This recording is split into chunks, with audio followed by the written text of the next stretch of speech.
بسم اللہ الرحمن الرحیم۔ دوستو، آج ہم بات کریں گے کہ پاکستان میں جو غیر منقولہ جائیداد ہے اس کی تقسیم کیسے ہوتی ہے، اس کا قبضہ کیسے لیا جاتا ہے، اور اس طریقہ کار کیا ہے، اور اس میں کیا مسائل ہیں اور ان کا حل کیا ہے۔ یہ ایک ہاٹ ایشو ہے، اس پر ہم بات کرنے جا رہے ہیں۔ تو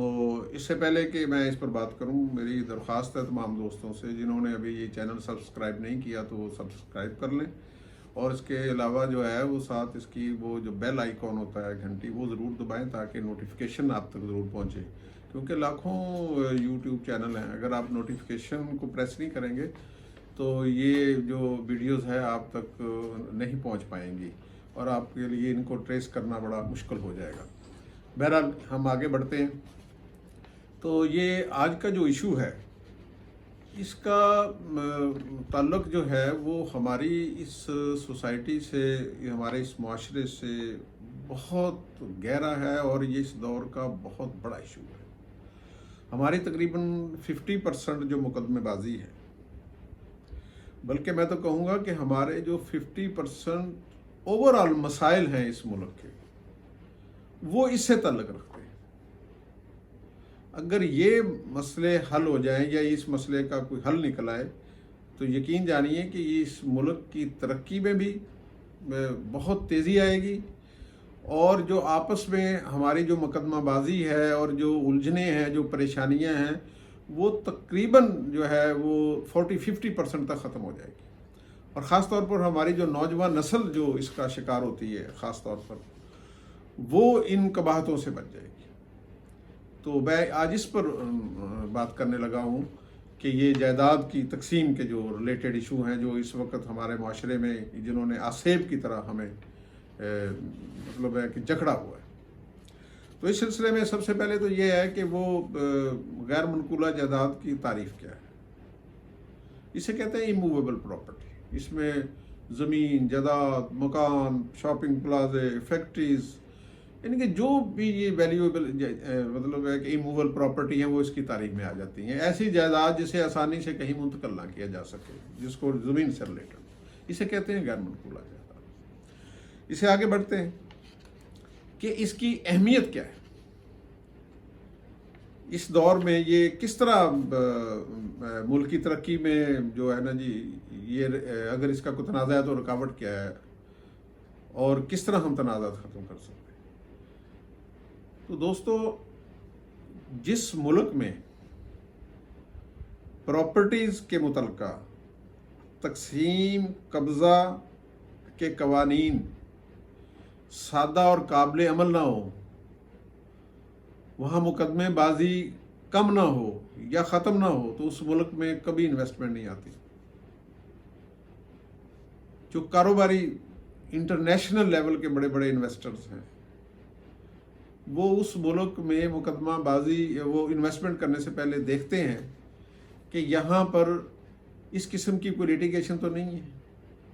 یہ تو نہیں کہ یہاں ہم کوئی زمین خریدیں، کوئی پلاٹ خریدیں، کوئی شاپنگ پلازا بنائیں، کوئی بڑا پروجیکٹ لگائیں تو کسی مقدمے بازی میں پھنس جائیں۔ تو یہ ایک خوف ہوتا ہے، یہ خوف جو ہے ملکی ترقی میں یہ رکاوٹ بنتا ہے۔ ایک تو اس کا تعلق براہ راست ملکی ترقی سے، دوسرا یہ ہے کہ انسان کی ذاتیات کے متعلقہ آپ دیکھیں نا کہ اس وقت پاکستان میں ایک محتاط اندازے کے مطابق ڈیلی تقریباً کوئی 5,000 کے قریب ڈیتھ ہوتی ہیں۔ تو اگر آپ مہینے کی اعداد و شمار لگائیں تو یہ 1.5 لاکھ ڈیتھ ہیں۔ تو 1.5 لاکھ ڈیتھ سے مراد 1.5 لاکھ فیملیز ہیں جو ہر مہینے اس صورتحال سے دوچار ہوتی ہیں، اور اس کیوں صورتحال سے دوچار ہوتی ہیں؟ ظاہر ہے اس کی وراثت کوئی ہوتی ہے، وہ وراثت تقسیم ہونی ہوتی ہے۔ تو وراثت تقسیم بچوں میں ہونی ہوتی ہے، نوجوانوں میں ہونی ہوتی ہے، یا جو ان کے وارثان رہتے ہیں ان میں ہونی ہوتی ہے۔ تو کتنی لوگ ہیں، اگر 1.5 لاکھ فوتگیز ہیں تو ان میں سے آپ 5% بندے بھی لگائیں تو آپ دیکھیں کہ یہ تعداد کہاں چلی جاتی ہے، کہ جو ہر مہینے لوگ جو ہے اس میں یہ صورتحال انہیں فیس کرنا پڑ رہی ہے۔ تو اس لیے اس کی اہمیت ہے کہ اس ایشو کو ہم اس لیے ڈسکس کر رہے ہیں۔ اب آگے بڑھتے ہیں کہ اس میں ہمارے ہاں جو رکاوٹیں ہیں وہ کیا ہے، کہ اس میں کیا کیا رکاوٹیں۔ تو اس میں سب سے بڑی جو رکاوٹ ہے وہ ہمارے